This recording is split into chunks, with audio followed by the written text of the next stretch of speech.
Bueno, mis amados hermanos, muy buenos días, la paz del Señor. Una de las razones por las que Pablo escribió esta carta que vamos a continuar hoy, la primera carta y segunda carta a los tesalonicenses, fue precisamente para animarles a ellos, jóvenes hermanos, sufrientes hermanos, perseguidos hermanos, y animarles a recordar, a no olvidar que Él vendrá. Ese es el tema central de las cartas a los de Tesalónica. Recordar la esperanza que tenemos, hermanos, de que pronto estaremos con Él. Y mientras eso sucede, hermanos, doy gracias a Dios por el buen himno último. Él nos sostendrá, no solamente me sostendrá, sino nos sostendrá como pueblo de Dios, amados de Dios, elegidos de Dios.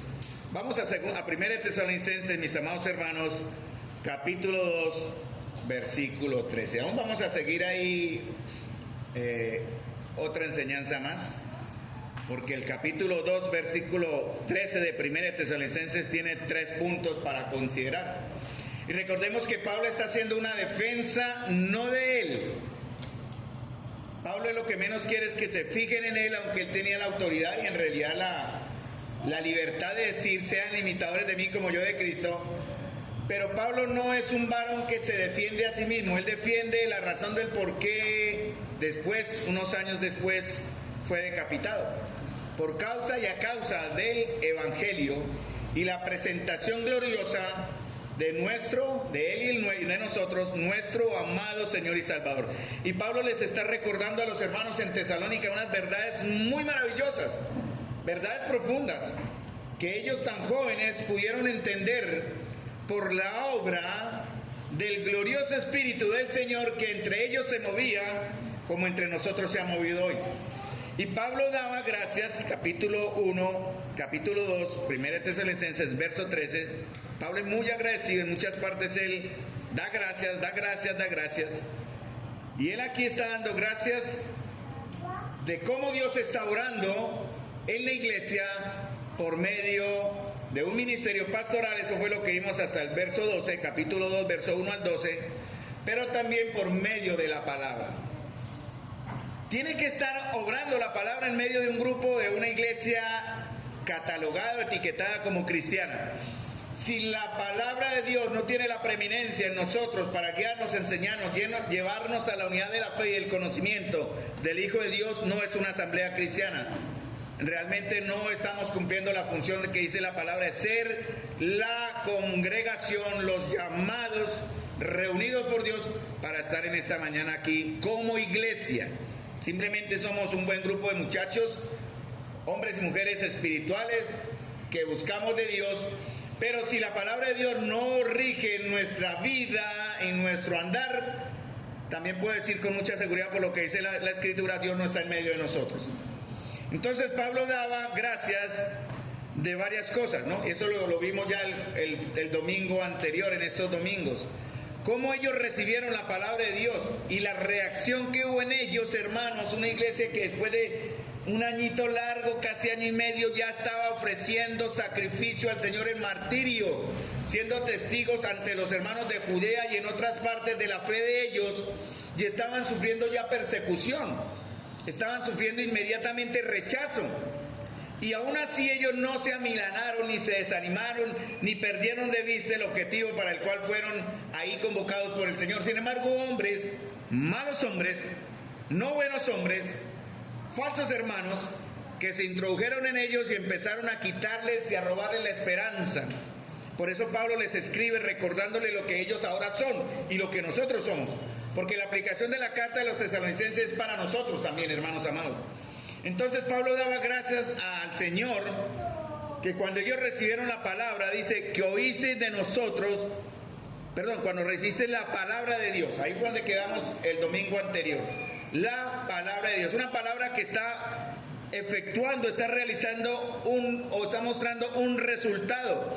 Ellos la recibieron no como palabra de hombre, dice en el verso 13, sino como la palabra que es en verdad la palabra de Dios. Esta convicción, hermanos, es una convicción que viene personalmente, pero tiene que impactar la comunión. La iglesia se constituye individualmente de hombres y mujeres salvos, ¿verdad? Que somos salvos, redimidos y apartados, con una seguridad que Dios da, se llama nuevo nacimiento. La iglesia se compone de hombres y mujeres nacidos de nuevos, y la unión de toda esta fe que se muestra individualmente se manifiesta de manera corporativa en el vivir de una iglesia, en una comunión como iglesia. Entonces Pablo decía, vea, yo doy gracias a Dios que ustedes recibieron la palabra no como palabra de nosotros, sino como que es en verdad la palabra de Dios que hace algo. Esa es una prueba de su fe. Aquí estamos para examinar nuestra fe. Pablo decía en Romanos capítulo 16, examinaos a vosotros mismos a ver si están en la fe. Es bueno que estemos mirando si estamos en la fe, porque si usted muere sin estar en la fe, no estará en el lugar de todos aquellos que sí hemos creído en la fe, sino en el lugar de tormento. Y eso es lo que no queremos. Por eso usted está en esta mañana acá, porque Dios quiere evitar que usted viva una falsa fe, una fe que no es correcta, una fe no real, y su lugar final no va a ser la gloria eterna con el Dios Salvador, sino el juicio eterno con el Dios justo y condenador. Entonces Pablo dice también en el verso 14, que lo veremos en unos domingos después, porque vosotros cuando la palabra de Dios actúa, hay una reacción, vinisteis a ser imitadores de las iglesias en Dios. ¿En qué imitaron los de Tesalónica las demás iglesias que están acá? Dice, no solamente las iglesias de Dios que están en Cristo Jesús, que están en Judea, en el padecimiento y el rechazo. Hoy día se evita sufrir, ¿no? La ley del menos esfuerzo, ¿no? Lo que impida, lo que evita, lo que podamos no tener que esforzarnos o sacrificarnos por cosas. Bueno, en el caminar al Señor, hermanos, sí debemos sacrificarnos. No todo va a ser color de rosas. Entonces Pablo está aquí y estamos viendo 3 lecciones. Hemos visto la primera, que es: los creyentes agradecemos a Dios, hermanos amados, porque nos convenció por medio de su palabra, que su palabra es su palabra. ¿Cómo sabemos eso? Lo acabo de leer en el verso 13, ¿no? Recibimos nosotros, incluyéndonos acá nosotros en nuestro tiempo actual, en la forma como Dios nos trajo el Evangelio, la recibimos no como palabra de hombre, sino que algo viene de ahí, eso viene de Dios directamente, porque hay una convicción, como dice en el capítulo 1, versículo 4 de Tesalonicenses, dice, pues nuestro evangelio no llegó a vosotros en palabras solamente, como algunos hoy día. He tenido la oportunidad de ver algunas predicaciones en YouTube solo para informarme de las clases de aberraciones que hay en iglesias que se llaman cristianas, enseñando totalmente contrarias cosas a la palabra de Dios, mentiras del diablo, y engañando a aquellos que no conocen la verdad de Dios para salvación. Ustedes pueden consultar como quieran y encontrarán suficiente documentación. Pero Pablo dice aquí, porque nuestro evangelio no llegó a vosotros en palabras solamente, sino en poder. Yo siempre le oro al Señor y estoy orando últimamente porque yo quiero ver el poder de Dios. Seguramente está actuando el poder de Dios, pero en lo personal yo quiero verlo en mí mismo y también en todos ustedes, mis amados hermanos. Y cada vez que nos congregamos, yo siento, ayer hablamos de sentimiento, lo delicado que es a veces sentir, pero yo siento que el Espíritu, porque es una verdad prometida, el Espíritu está moviéndose entre nosotros, ¿no? Como cantamos, ¿no? El Espíritu de Dios se mueve en este lugar y se siente, es algo, algunos lo llaman, pueden darle nombre que sea espiritual, pero es un sentir. Cada uno de ustedes sabe que Dios se está moviendo acá, y como sabe que el Señor se está moviendo acá por su palabra, tiene que haber una reacción, si no usted perdió su venida hoy acá, o sea, vino inútilmente.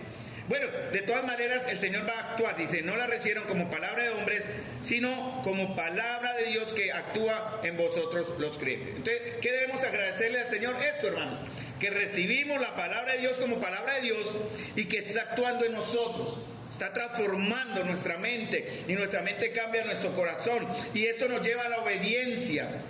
El Señor está obrando en nosotros, Filipenses 2, produciendo el querer como el hacer. Y así como Él produce el querer, también nos da el hacer. Pero el hacer solo será real y bendecido cuando usted se levanta sobre sus pies y actúa y obedece.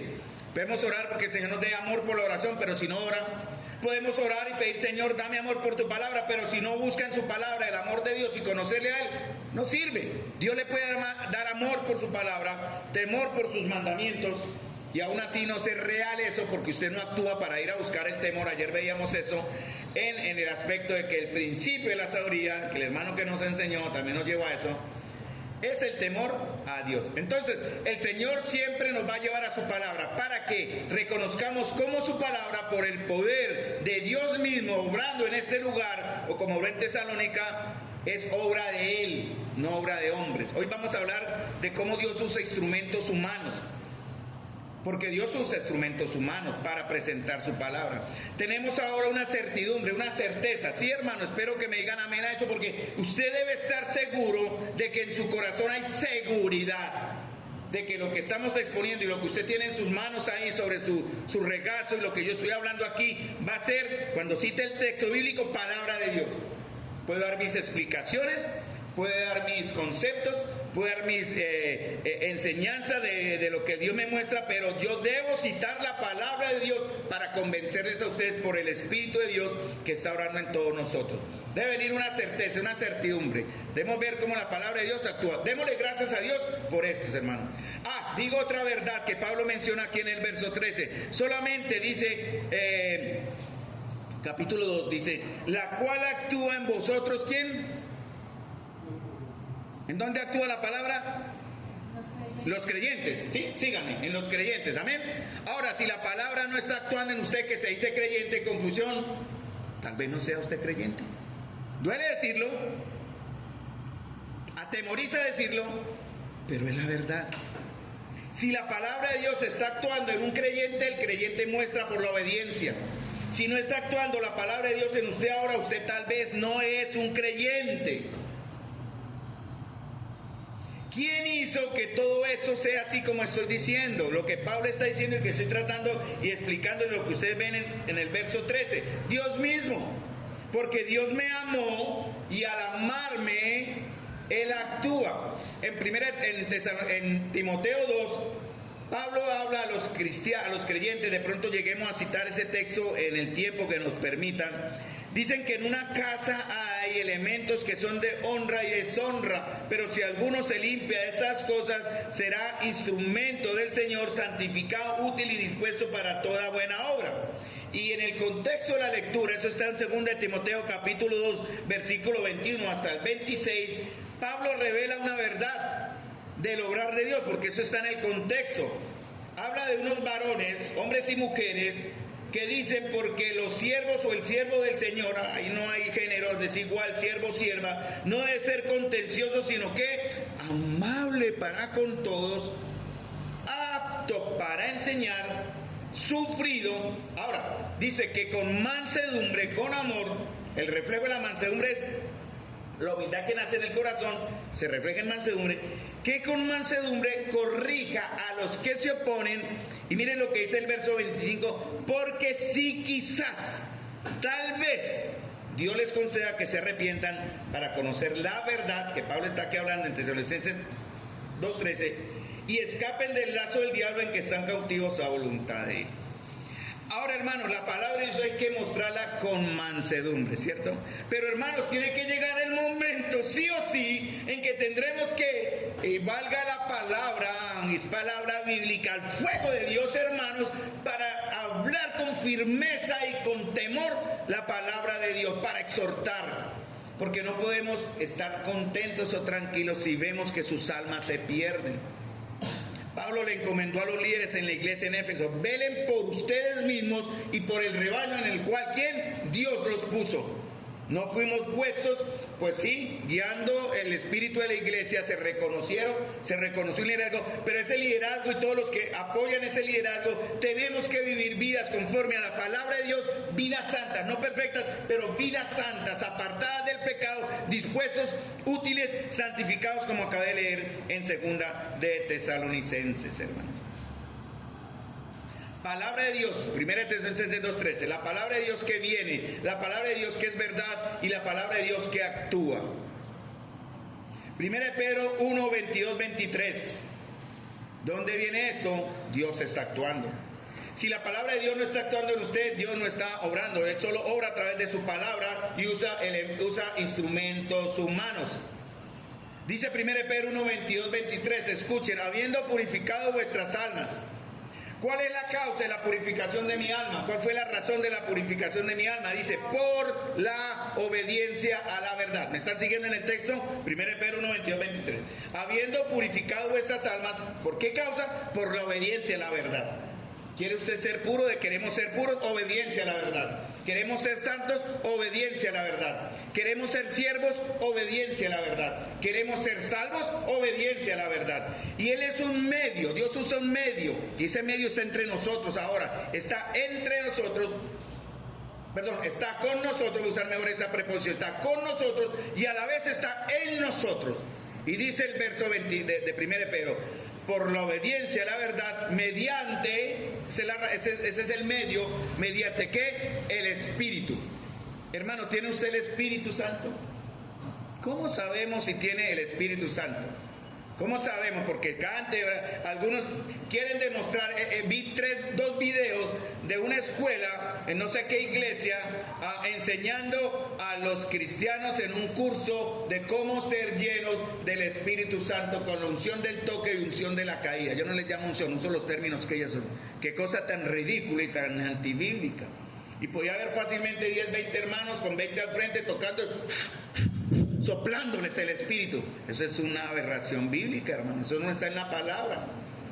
La única manera en que usted es lleno del Señor, porque ya está lleno, pero lo manifiesta, miren lo que dice 1 Pedro. Entonces repitamos, ¿cuál es el medio usado? ¿Cuál es la causa de mi purificación? ¿Cuál? Obediencia a la verdad, ¿cierto? ¿Cuál es el medio usado?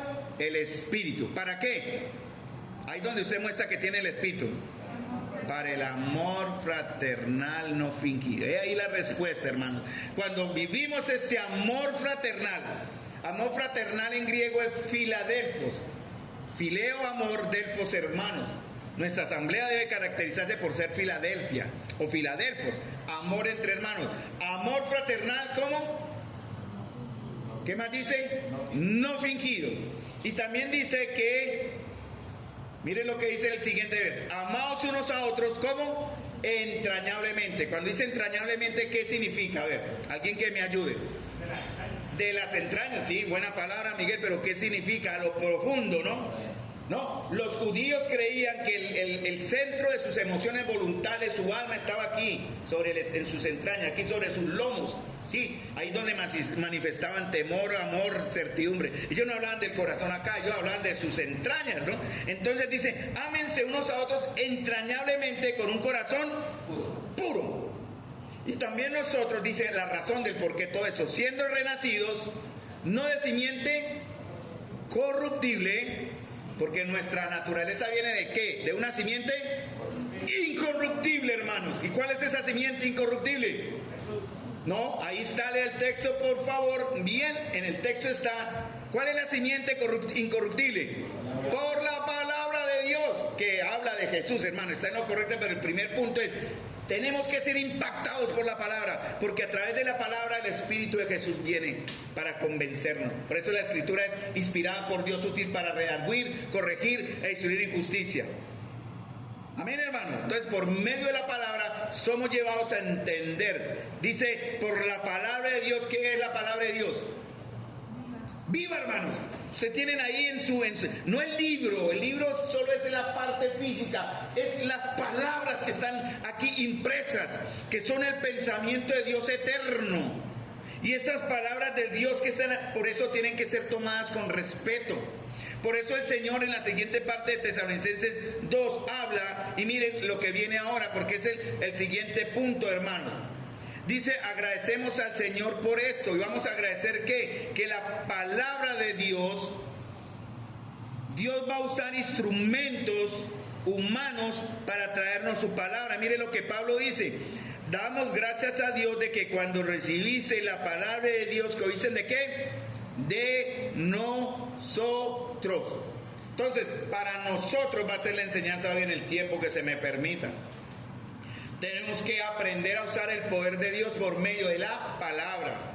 Tenemos que aprender a usar y vivir el poder de Dios por medio de su Espíritu que fluye por la palabra. Tenemos que aprender a tener o vivir en la certeza y la seguridad que da Dios de su poder, con plena convicción por su palabra. Estoy leyendo o llevándolos a 1 Tesalonicenses 1, 4 al 6. Y también el poder de Dios que se manifiesta en una actitud ante el sufrimiento por su palabra. Ese es el resultado, hermanos. ¿Por qué está usted creyendo en la Biblia? No porque hizo un estudio, si hay manera. La Biblia fue escrita en más de 2000 años, 66 libros, diferentes autores, diferentes clases sociales. Habían reyes, habían estudiados en la ley divina, habían pescadores como Pedro, habían doctos como Pablo, y sin embargo la Escritura no tiene ni un nada de error. Es inerrante, sin error, es infalible, es confiable. Lo que usted tiene ahí, hermanos, puede confiar en ella hasta la muerte. William Tyndale fue quemado en la hoguera, era inglés, por traducir las escrituras del latín al inglés. El poder dominante religioso romano lo captura y le dieron la opción de escoger de no traducir más Biblia, de quédese quieto, le vamos a perdonar, pero quédese quieto. No haga más eso, está prohibido, no se puede llevar el idioma que es el original aquí, con el cual nosotros explicamos, decían los padres de esa iglesia, en el latín, llevarlo al inglés para que el pueblo lo entienda. ¿Qué creen que fue la respuesta de William Tyndale? No. Y lo quemaron en la hoguera. ¿Usted sería capaz de morir en la hoguera, hermano? Si le dijeran no predique más la palabra, ¿seríamos capaces? ¿Seríamos capaces de llevarlos allí al fuego? Si le dicen, queda prohibido que ustedes abran la Biblia, si no morirán, ¿moriríamos? Bueno, él murió porque estaba confiado de que lo que estaba haciendo era correcto para dar a conocer la palabra al vulgo del pueblo, al idioma del pueblo, y murió por eso, porque sabía que lo que tenía y que estaba presentando era la verdadera palabra de Dios. Pablo murió por la palabra de Dios. Podemos hacer el estudio analítico, la crítica textual que usted quiera, que se encuentre, y nos va a dar muchas razones para creer que la Biblia es la palabra de Dios, pero esa no es la verdadera razón. Nosotros creemos que la Biblia es la palabra de Dios no por todo el estudio que usted haga, antropología, historia, crítica textual o testimonio de los primeros cristianos. No, no es por eso. Es porque el Espíritu de Dios nos convenció de que sí es la palabra de Dios. Los de Tesalónica no tuvieron tiempo de alistarse y preparar eso. Ellos fueron convencidos directamente por la palabra de Dios, que sí era la palabra de Dios. Démosle gracias al Señor por eso, mis amados hermanos. ¿Qué pasa con un cristiano que no le interesa la palabra de Dios? Los impíos quieren estudiar, ojalá estén leyendo el libro de evidencia que exige un veredicto, ¿no? Yo lo mandé por el interno, como yo dije anteriormente, lo leí 2 veces, me atrapó ese libro, me gustaría volver a leerlo una tercera vez. Evidencia que exige un veredicto, de John McDowell. Un incrédulo, un ateo que quiso convencer a otros de que la resurrección no se efectuó y por tanto hizo un estudio como el fiscal que busca pruebas para acusar al condenado y no encontró. Fue convertido por la misma palabra de Dios, ¿no? ¿Qué pasa con un cristiano que no le interesa la palabra de Dios? Que la ama, que la rechaza. Es igual que un incrédulo que está perdido, que no ama y que rechaza la palabra. No hay diferencia. Es un cristiano incrédulo y perdido. No hay diferencia. Hermanos, necesitamos que el Señor nos abra el entendimiento. Orar por esto, hermanos. Yo ruego hoy oramos en el descansito aquí con Miguel. Oramos ayer, yo oré ayer, oré. Señor, abre el entendimiento de tu pueblo, Señor. Necesitamos que el Señor, como a Lidia en Filipos, abra nuestro corazón para que entendamos, para que estemos atentos a la palabra de Dios. Que no nos durmamos. Ayer hablamos de dormir eso en caballeros, dando con pequeña aplicación, ¿no? Cuando el corazón está fallando y le falta oxígeno, que está propenso a un futuro infarto, hay agotamiento, hay cansancio, hay sueño. Entonces posiblemente muchos de los que hoy duermen acá tienen un corazón pronto a un infarto, hablando espiritualmente, porque su corazón no está fortalecido por la palabra de Dios. Por eso necesitamos que el Señor abra nuestro entendimiento. La Biblia, este libro no nos habla de Dios. Es Dios que nos habla a través de las palabras que están en este libro, en esta Biblia, convenciéndonos por el Espíritu. Todo lo que yo diga acá, hermanos, es nada. Si eso no llega en el poder de Dios, es igual. O sea, yo hablé aquí, di mi disertación, mi mensaje, mi sermón, pero no va a causar un efecto en usted porque ese efecto no lo genero yo, lo genera el Espíritu Santo en ustedes. Por eso la palabra, si su palabra no es para ustedes, su palabra, aún somos incrédulos. Su palabra es su palabra. Punto 2. Dios usa instrumentos humanos para traernos su palabra, que sigue siendo su palabra y no un mensaje de hombres. Dios va a usar instrumentos. ¿Necesitamos de Dios, hermanos? No. O mejor dicho, sí, Él no necesita de nosotros. Pero Él nos da por su gracia y su misericordia el gozo y el privilegio de ser útiles en sus manos.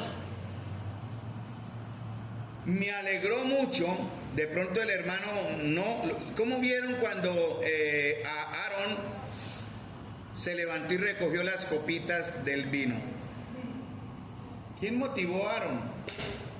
¿Acaso el papá dijo, vaya chino, hágale, gane puntos ahí con los hermanos? Él fue natural, dijo, papá, ¿puedo ayudar? ¿Cierto? Fue así, claro, así fue. Qué alegría, ¿cierto? Con algo tan sencillo. ¿Quién lo motivó? El Señor. Quiero dar ese ejemplo, ¿no? Él usó un instrumento. A mí me dio una alegría, con Liliana nos miramos y como que llovió por nosotros, como nuestros ojos. Qué bueno que nuestros niños, aún desde niños, puedan ser educados y entrenados como Samuel en el sacerdocio, en el sacerdocio con Elí, enseñado en el servicio, en el templo de Dios, para la gloria de Dios, no es gloria del hombre, pero Dios usa instrumentos dispuestos, santificados y útiles. Por eso Pablo decía, damos gracias a Dios de que cuando recibieron la palabra de Dios que hoy se de nosotros, recuerden cómo llegó el evangelio a Tesalónica, cómo arrancó, ¿no? Pablo estaba en su segundo viaje misionero y pensó ir a Bitinia. El Señor le dijo, no vaya a Bitinia, no, pero sí, en el camino pensó ir a cierta ciudad y el Espíritu lo impidió. Dijo, pase al otro lado, siga derecho y vaya a Macedonia. Primera ciudad donde llegó fue en Filipo. Estoy hablando de Hechos capítulo 16 y 17. Y hay unas conversiones maravillosas. ¿Se acuerdan cómo fue recibido, no? Él fue al primer hotel 5 estrellas, como hacen algunos pseudolíderes religiosos que cobran por llegar, los mejores hoteles y los mejores pagos. Pablo no, Pablo llegó directamente a la cárcel después de haber sido rechazado por presentar el evangelio de Dios.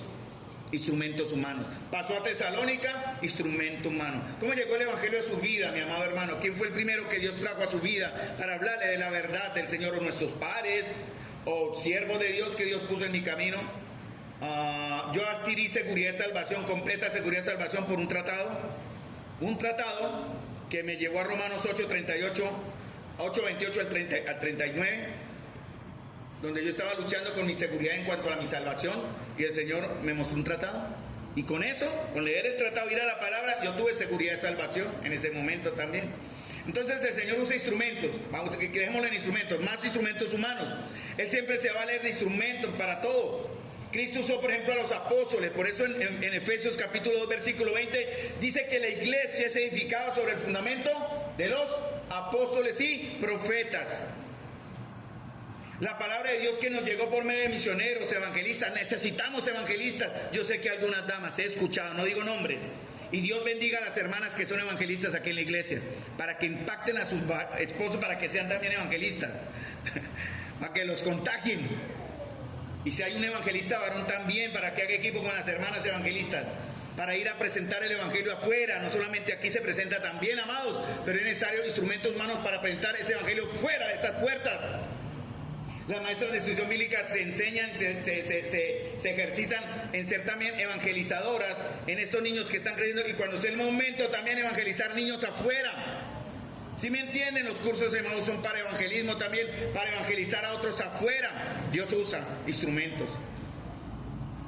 Por eso ellos, cuando en la convicción que solo Dios da, hermanos, obra de Dios, los de Tesalónica se convirtieron de los ídolos a Dios, fueron llevados de Dios a los ídolos, de los ídolos a Dios, perdón, o trajeron a Dios a sus vidas. Porque ellos entendieron que eso no era palabra de hombre. Estoy leyendo el texto que está también en Tesalonicenses y que tiene su respaldo en Hechos 17. Ellos entendieron que no era palabra de hombre. Lo que dice este hombre no son sus palabras, es palabra de Dios. Bueno, ellos lo confirmaron porque Pablo hablaba del Antiguo Testamento, presentando a Cristo como el Salvador. El tema de la iglesia hoy día no debe ser las motivaciones. Bueno, hay buenos temas, por ejemplo el 28 vamos a hablar de algo de sexualidad, son temas bíblicos, son correctos, ¿no hay? Pero el tema principal de la iglesia, hermanos, cuando se predique, es el Evangelio de Cristo, presentando a Cristo, mostrando a Cristo como Señor, como Salvador y como Señor. Que ustedes entiendan verdaderamente de dónde es el origen de la salvación que dicen hoy tener. Dios, porque ellos, los de Tesalónica, lo vieron así, no vieron esto como palabra de hombres que se oía con voz de hombres. En realidad era la palabra de Dios expuesta a través de elementos humanos. En ese momento yo en algunas partes he usado lo que mi mente me dice para llevarlos al pensamiento, pero estoy usando la palabra de Dios. Si yo uso la palabra de Dios acá, cuando leo Tesalonicenses, ¿qué estoy hablando? ¿Quién está hablando? Perdón. Dios mismo.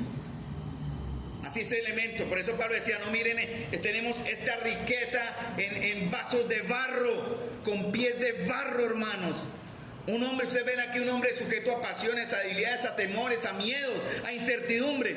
Pero no miren este vaso de barro, esta vasija de barro con pies de barro. Miren el evangelio que proclamamos, hermanos. Eso es lo que yo quiero que entendamos. Porque si exponemos la verdad del Señor fielmente, Dios va a hablar.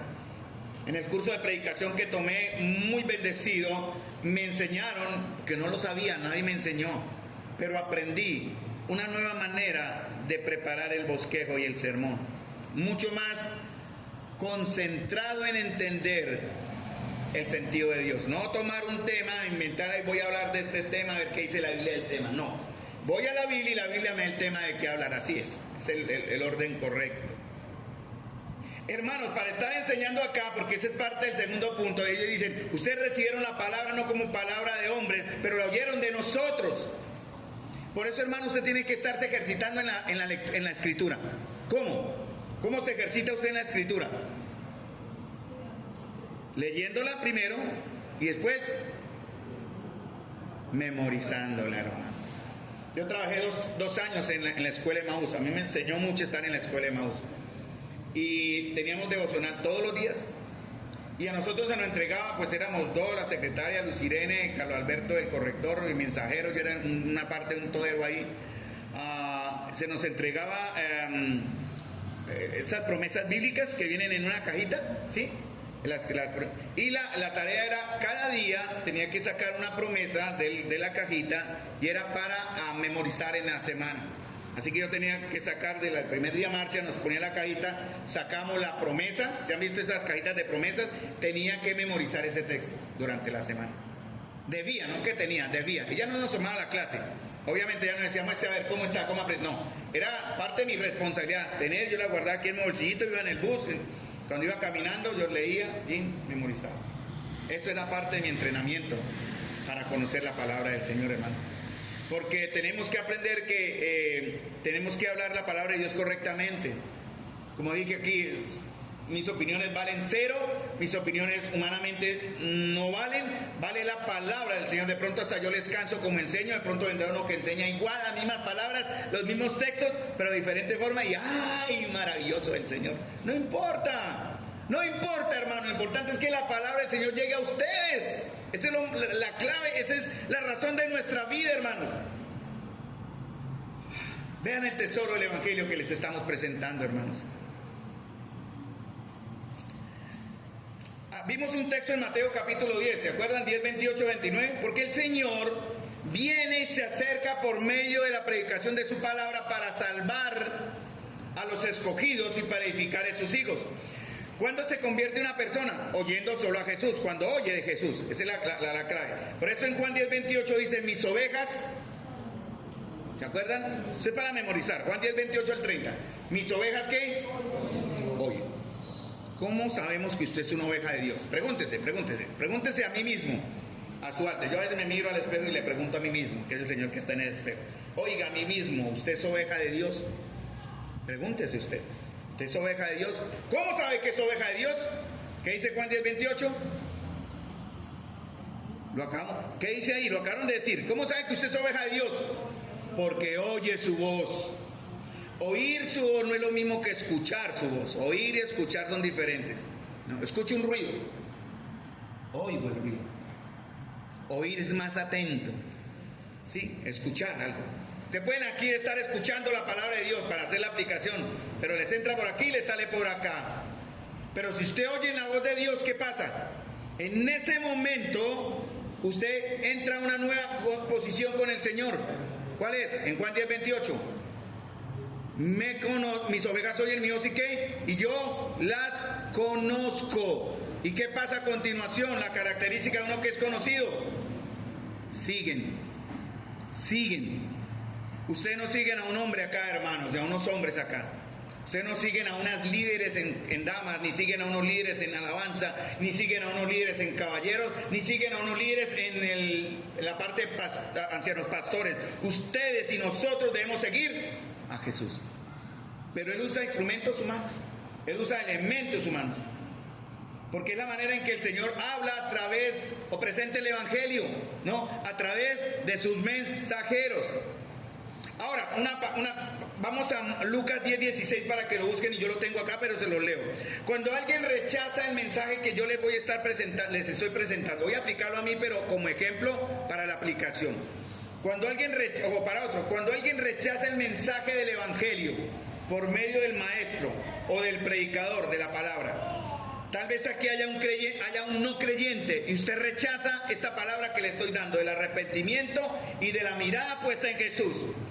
O tal vez usted rechaza la voz de Dios a través de esa hermosa alabanza que disfrutamos hoy, ¿cierto? O tal vez usted rechaza la voz de Dios a través de la sencilla y sincera oración que Miguel elevó en temor ante el Señor.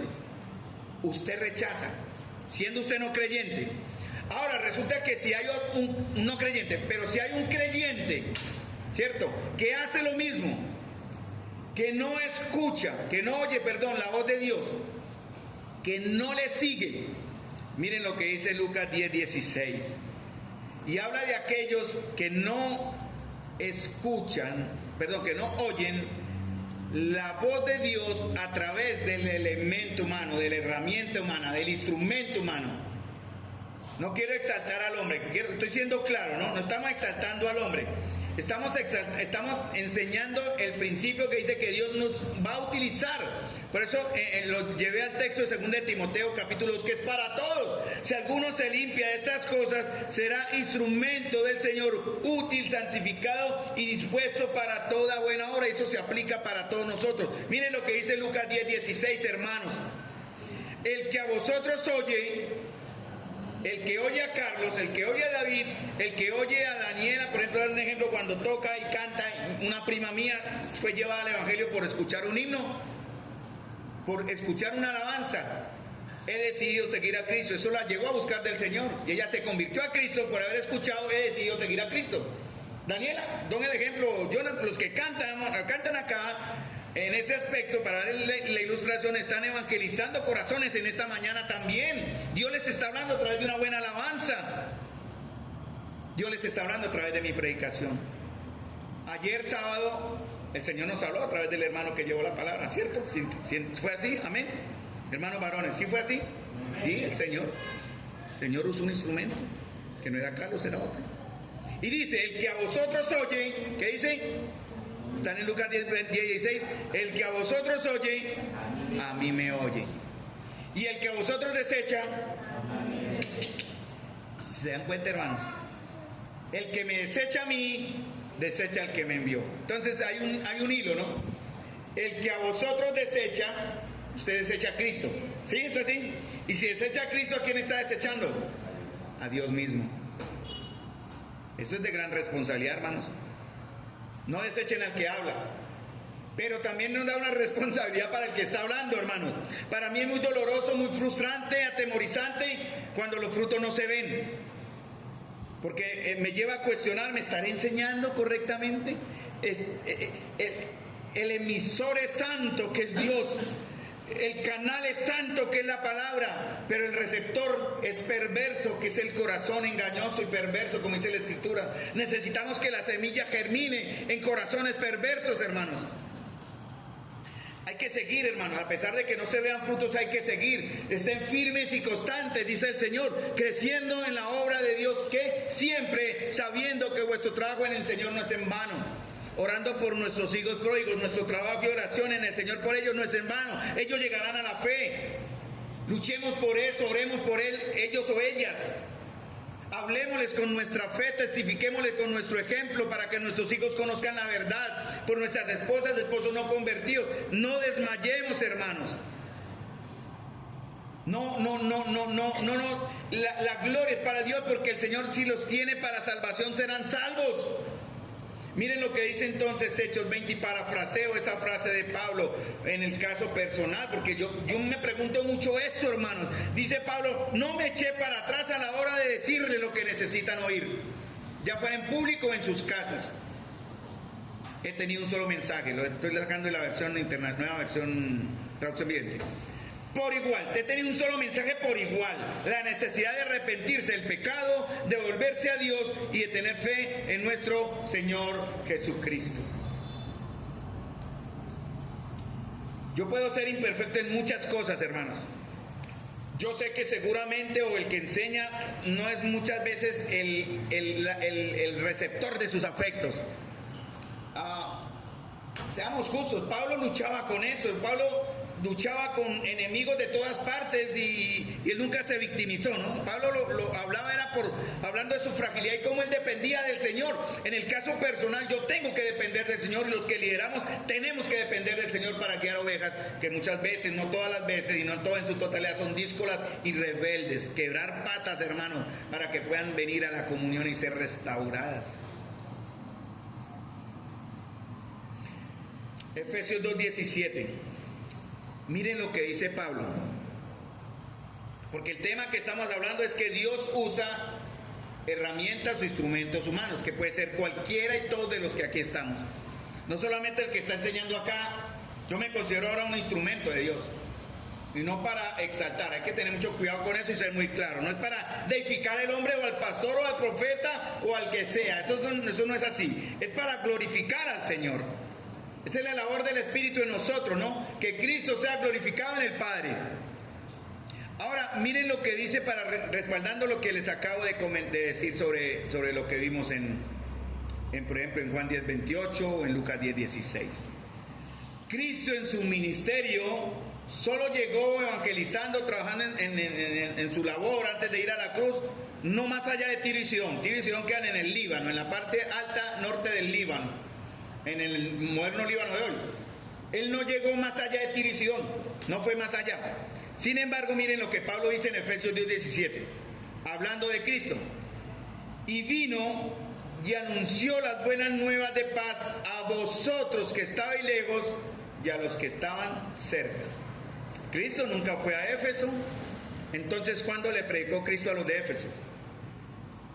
Si él nunca fue.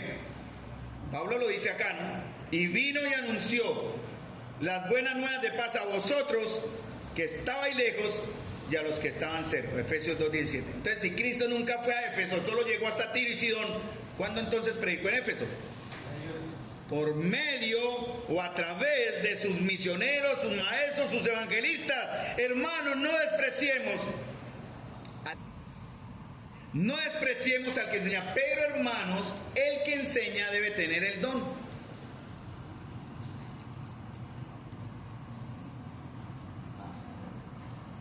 El que enseña debe tener el don, porque ese lugar, hermano, aunque sea un simple atril de madera, yo estoy empezando a verlo como un lugar santo. No es santo de per se, no, quiero que me entiendan, pero es el lugar santo porque aquí se va a expresar palabras de vida a ustedes.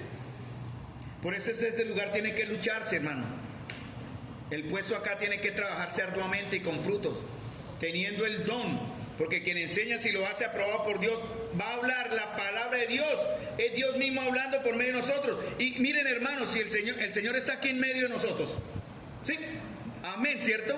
Tal vez esté al lado de Luz, tal vez esté al lado de Marisol, o tal vez esté al lado del que esté orando hoy conmigo, acá. Pero el Señor está ahí. ¿Qué pasaría si yo enseño la palabra que es de Él y Él se parara y me decía, perdón? O sea, ¿qué pasaría con Él se parara en el momento y diga, perdón, Carlos, yo nunca dije eso, nunca enseñé eso? ¿Cómo me sentiría yo? Trágame tierra, ¿cierto? Horrible la vergüenza. Pues hermanos, es lo mismo que debemos sentir, porque nosotros estamos hablando la palabra de Dios, Los creyentes tenemos un ministerio. Vamos a 2 de Corintios 5, 17 al 21 y hasta donde terminemos. Porque igual faltó. 2 de Corintios 5, 17 al 21. Hermanos, todos los creyentes, hermanos que enseñamos, tenemos un ministerio que nos fue entregado por Dios. 2 de Corintios capítulo 5.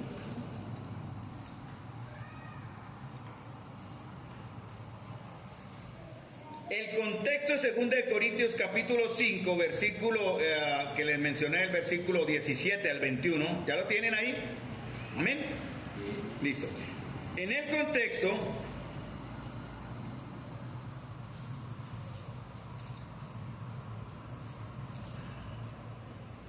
Pablo está hablando de una verdad que ya la menciona. Dice, verso 17, de modo que si alguno está en Cristo, ¿cierto? Entonces está hablando de una nueva posición. No, si hay alguien de acá que esté en Cristo, debe mostrar dos características. ¿Cuál es? Nueva criatura es, ¿y qué más? Y las cosas viejas que lo identifican a usted quedaron muertas, han muerto, no tienen poder. Entonces, si alguno de ustedes está en Cristo, Pablo dice en el verso 17, usted es nueva criatura. ¿Quién dice eso, hermanos? Dios, no yo leo lo que Dios dice. Usted es nueva criatura si está en Cristo, y las cosas, su adulterio, su fornicación, su mentira, su carne, sus idolatrías, hechicerías, enemistades, todo lo que tenga que es malo, que es perverso, que es demoníaco, que es de condenación, ha sido perdonado y lavado por Cristo. Por eso dice, he aquí, cuando dice he aquí está en tiempo presente, ¿no? Usted es nueva criatura, las cosas viejas pasaron, ¿en qué tiempo está? Pasado, ¿no? Pasaron, ¿en qué momento pasó? ¿En qué momento pasó sus cosas viejas? Pasaron sus cosas viejas, perdón. Cuando usted, ¿qué? Cuando usted recibió y usted creyó la palabra de Dios como palabra de Dios, que dice que Cristo es la respuesta a sus pecados. Y pasa algo, y dice, he aquí, cuando dice aquí es tiempo presente, ¿qué está diciendo Pablo? Miren, véanlo, sean testigos. He aquí, ¿qué más? Todas son hechas nuevas. Entonces Pablo le está hablando a quiénes, a hombres y mujeres que son nuevos y que son ¿qué? O sea, son nuevas criaturas y son nuevas cosas. ¿Qué es lo que dice? Viejas cosas, ahora tenemos nuevas cosas. ¿En qué está pensando usted, mi amado hermano? ¿Cómo está su parte espiritual? ¿Cómo está su devoción al Señor? ¿Cómo está su tiempo de oración, hermanos? Yo quiero invitar, hermanos, aún sigo esperando, y lo hago con amor y paciencia. Yo quiero tener un equipo con el cual orar, hermanos. Y yo tengo que orar y oro solo ahí, en donde el Señor me tenga. Pero yo quiero tener anhelo en mi corazón, un equipo de hombres temerosos también del Señor, que quieran conmigo orar. Orar, hermanos, y no es orar porque deme el comer o deme el vestir, es orar por ustedes, y es orar por el pueblo, y es orar por el evangelio, y es orar para que seamos ahora en verdad mostrando que somos criaturas con cosas hechas nuevas. Ahora miren lo que dice el verso 18, todo esto que acabé de leer en el verso 17 tiene un origen, ¿cierto? Porque hay un origen de nuestra ¿qué? De lo que tenemos. ¿Cuál es el origen? Verso 18. Todo esto proviene de Dios. ¿Qué hizo el Señor? Si todo esto viene de Dios, por eso Pablo habla a Tesalónica. Damos gracias de que sois amados de Dios, escogidos de Dios. Como Dios me amó y lo escogió a usted, entonces el Señor, como viene de Dios, hace dos cosas. Usted fue la razón por la cual Cristo murió. ¿Qué hizo el Señor? Dice en el verso 18, todo esto proviene de Dios. ¿Qué hizo Él? ¿Quién nos reconcilió? Reconcilió. ¿Sí? La palabra reconciliar, espere, lo busco acá porque lo tengo perdido en mi literatura acá.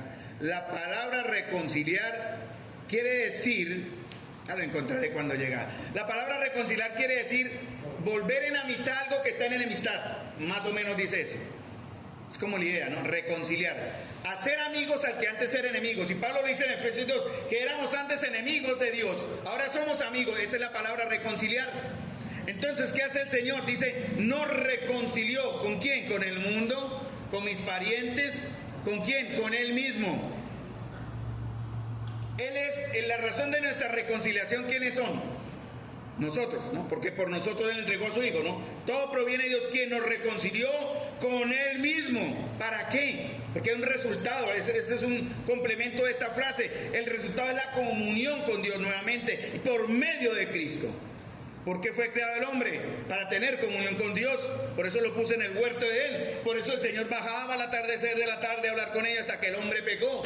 Esa comunión ha sido rota, hermanos, pero esa comunión en Cristo ahora ha sido restituida, y por eso el Señor dice, nos ha reconciliado. Y también dice en el verso 19, perdón, en el mismo verso 18, no solo nos reconcilió, hermanos, sino lo entregó a usted, lo mismo que Adán. En ese momento cuando fue creado, Dios en su comunión le dio a Adán una responsabilidad. ¿Cuál es la suya? ¿Cuál es la nuestra ahora, hermanos? Nos dio ¿qué? Verso 18, ¿qué nos dio el Señor? Síganme ahí. Ministerio, hermanos. Nos dio el ministerio. Porque una cosa es, nos reconcilió con Él, y después de que nos reconcilió, tomen, y le entregó a Luis Humberto, le entregó a Héctor, le entregó a Kelly, le entregó a Cindy, le entregó a Wilson, le entregó a Virgilio, le entregó a todos los que estoy viendo acá que son hijos de Dios, les entregó un servicio, un ministerio. ¿Cuál es ese ministerio? ¿Cómo se llama ese ministerio, hermanos? Reconciliación. ¿Cuál es el tema de la reconciliación? ¿Cuál es el mensaje de la reconciliación? Verso 19. ¿Cuál es el mensaje? O sea, cuando usted habla, dice, miren qué bonita iglesia tenemos buena capacidad, buena infraestructura, tenemos buena pintura, buena alabanza, buenas luces, buena música, tenemos una serie de programas para traerle a usted, captar su atención, mostrarle verdades de autosuperación y ayuda, y hablarle de Dios, porque el profeta invitado va a venir a hablar en nombre de Dios, en su palabra de Dios. No, hermanos, ¿cuál es el ministerio verdaderamente? ¿Cuál es el tema?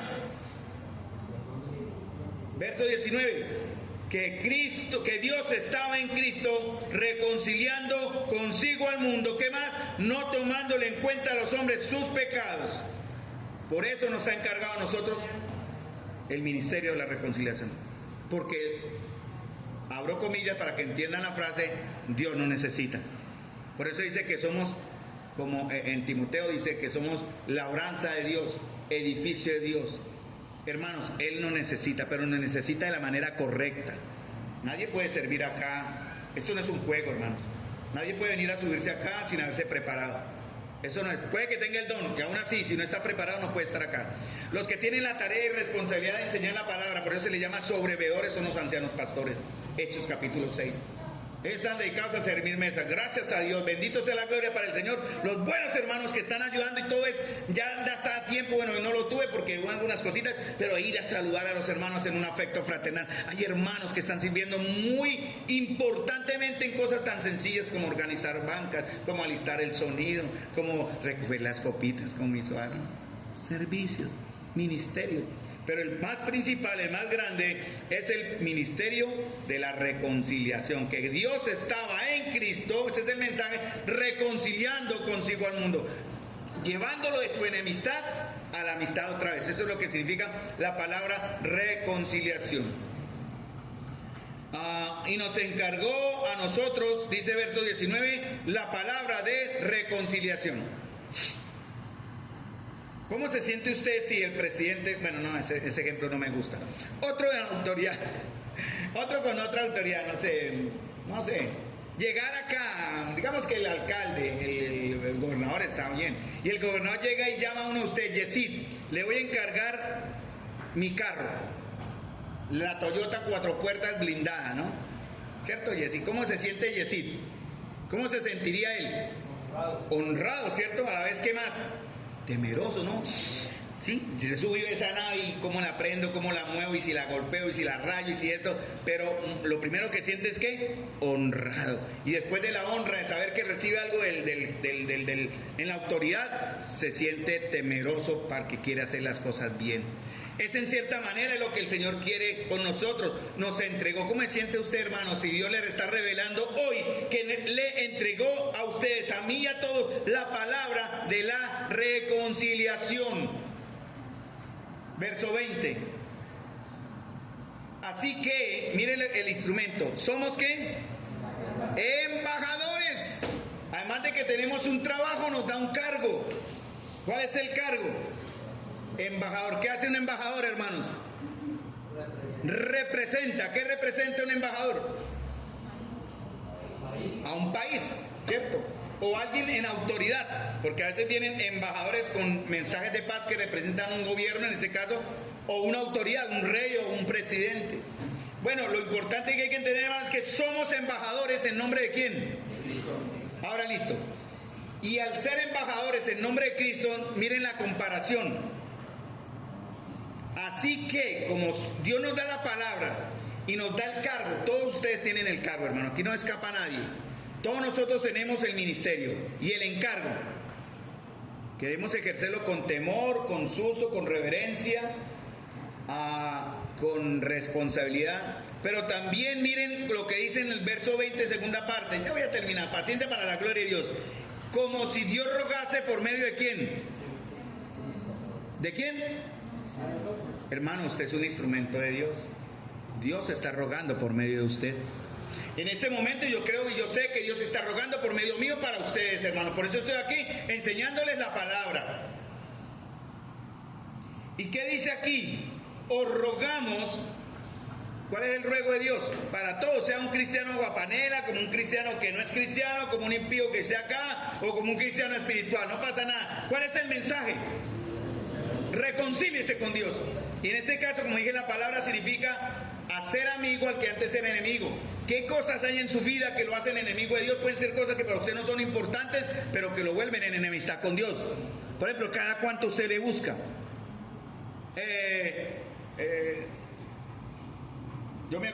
4 de la mañana serían a las 12 serían 8 horas y 12 horas hasta medianoche serían 16 horas, ¿cierto? 12 a 6, 6, 12 y 6, 18 horas. Yo vivo todos mis días 18 horas despierto. ¿Cuánto le dediquen esas 18 horas a usted al Señor, hermano? En el caso mío, ¿cuánto le podría yo dedicar? En el caso suyo, ¿cuánto le dedica usted al Señor de esas 18 horas? ¿Cuántas están dedicadas al mundo? ¿Cuánto están dedicadas al Señor acá? Sí, no significa estar metido en la iglesia, ¿no? Tampoco. Pero significa el orden de sus prioridades. ¿Cómo está usted entonces llenándose el Señor para ser un embajador de Dios, para ser efectivo en el ruego que Él hace a otros? Reconcíliense con Dios. Cuando proclamamos el mensaje del Evangelio es cuando el Señor está rogando. La palabra rogar en griego es paracaleo, de ahí viene la palabra paracleto, de ahí viene el término en Juan 16, el consolador, el paracleto, el que viene a nosotros, porque la palabra paracaleo, que tiene que ver con hablar, llamar al lado a alguien y hablarle, no es exhortar, es hablarle. De exhortar es diferente, exhortar es advertirle que evite un pecado. La palabra rogar aquí es llamarlo en auxilio de uno. Venga, acérquese, venga, le explico, venga, le muestro, venga, reconcíliese con Dios, ¿no? Podemos usarlo para alentar de verdad, amonestar, exhortar, pero la palabra original es simplemente llámela y póngala cerca. Hermano, me gustó lo que hizo Miguel. Los que lo vivimos ahí lo damos a decir. Pero hermano, no olviden a los que estamos acá. Cada cuánto usted se acerca a uno de sus hermanos para orar por él. Cada cuánto usted se acerca y lo podemos ver en un grupito ahí orando por él, orando los dos. Cada cuánto se reúnen ustedes en la tarde de un domingo para ir a presentar la palabra o visitar a un enfermo o a un desamparado, un desanimado. ¿Cuándo se ven esos equipos? Se tienen que ver, hermanos, porque tenemos el ministerio de la reconciliación. Somos embajadores en nombre de Cristo. Amén, hermano. Amén.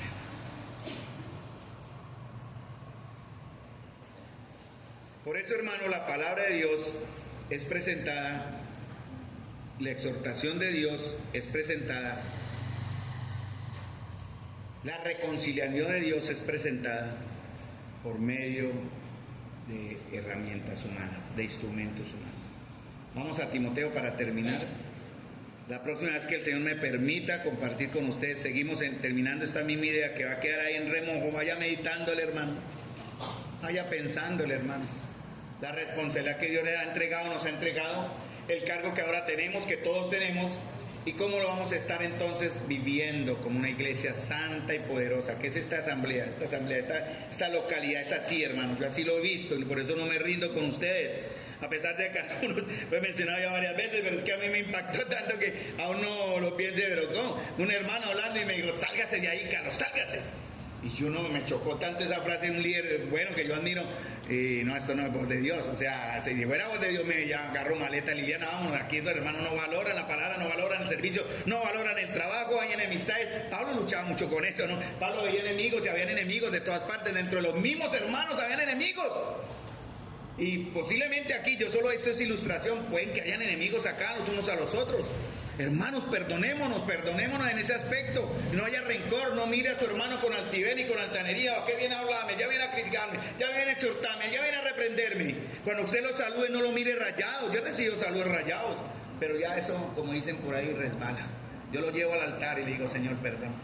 Algunos los he saludado, si me he pasado en saludar, perdóneme. Y el abuelo ya olvida, pero no es por eso.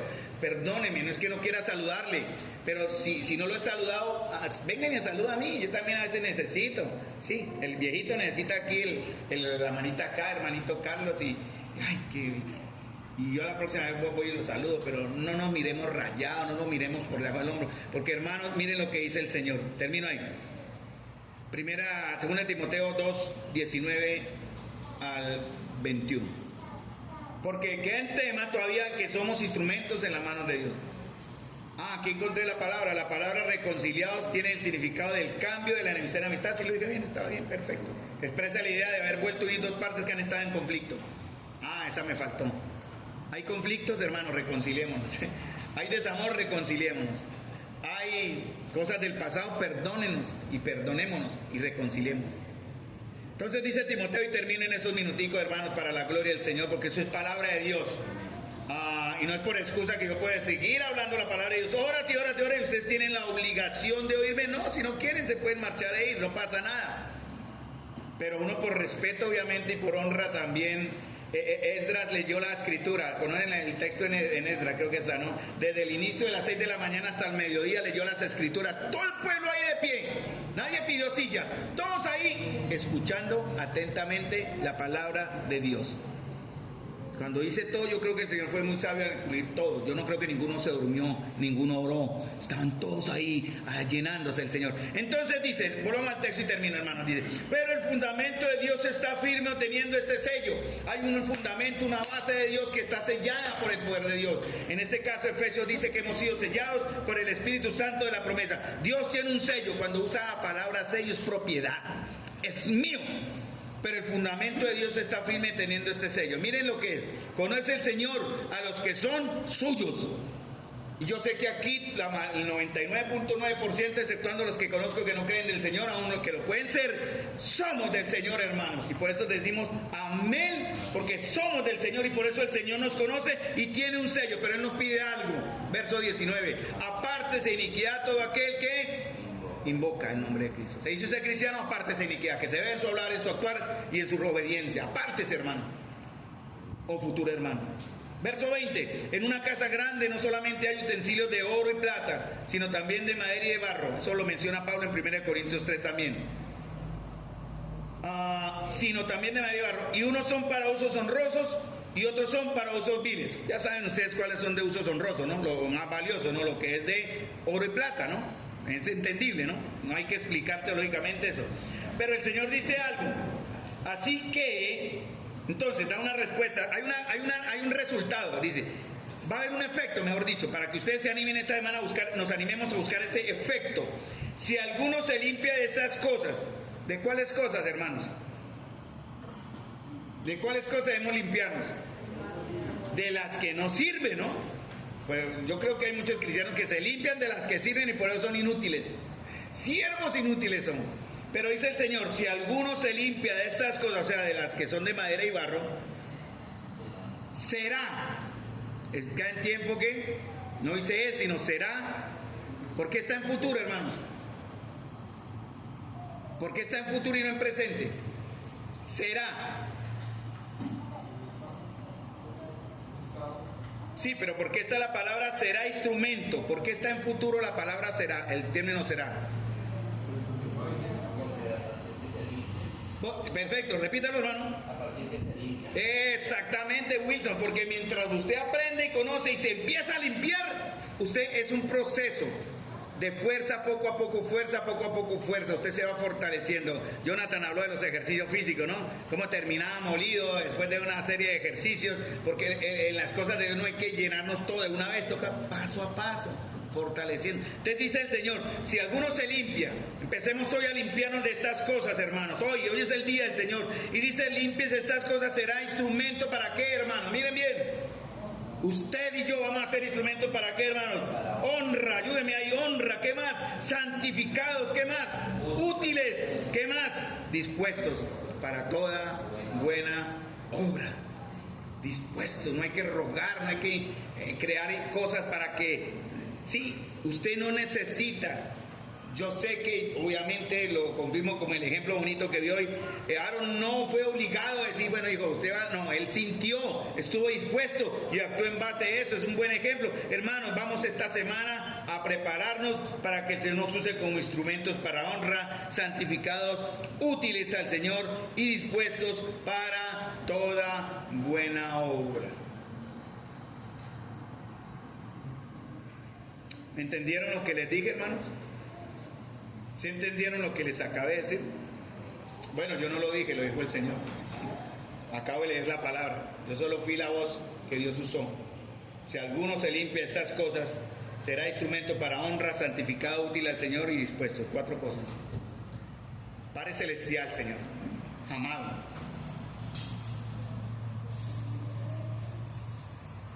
Cuánto lamento, Señor, en mi vida.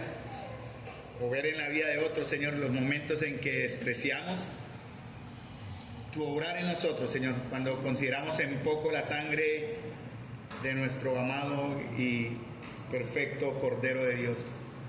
Te doy las gracias, Señor, porque tan misericordiosamente, Señor,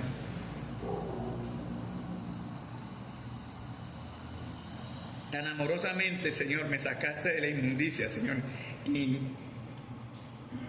me diste una nueva vida y oportunidad, que no ha sido perfecta, Señor, como la de muchos de los que hoy estamos. No ha sido perfecta, pero, Señor, tú conociendo nuestros corazones, Señor, tú sabes, Señor, que te hemos amado, estamos deseando amarte, enamorarnos de ti, conocerte, Señor, y ver tu gloria, no solamente sentirla, sino ver tu gloria en medio de nosotros. Señor, gracias por tu gracia y tu misericordia y tu gran paciencia para con todos nosotros mientras, Señor, nos vamos limpiando para llegar a ser tus instrumentos, Señor. No a nosotros, oh Señor, la gloria no a nosotros. Que en todo lo que hagamos, Señor, lo que digamos, lo que pensemos, Señor, como iglesia individualmente, sea pensando en la persona y en la gloria de nuestro Señor y Salvador. Y por Él, Señor, tú lo sabes. Cuando me llegue el momento quiero respaldar mis palabras, porque tú me darás la gracia para hacerlo, Señor. De si es necesario, Señor, mi vida, Señor, por tu palabra y por el Evangelio, Señor. Nuestras vidas, Señor, por tu verdad y por la glorificación de Cristo en medio de nosotros, Señor. De este mundo nada, Señor, ofrece, nada satisface, nada llena, pero en ti, Señor, tenemos todo, porque eres más que suficiente. Gracias, Jesús, amado, por estar obrando entre nosotros, por tus amados hijos que están siendo tocados, Señor, constantemente por tu verdad. Y en función de eso, Señor, nos nutrimos y crecemos con el crecimiento que nos darás. Te doy las gracias, Señor amado. Te encomiendo la vida y nuestro andar de todos y cada uno en esta semana, para vernos juiciosamente este próximo jueves o en el momento en que como iglesia nos congreguemos. Te doy las gracias, Señor, para la gloria tuya siempre, en el nombre de nuestro Señor Jesús.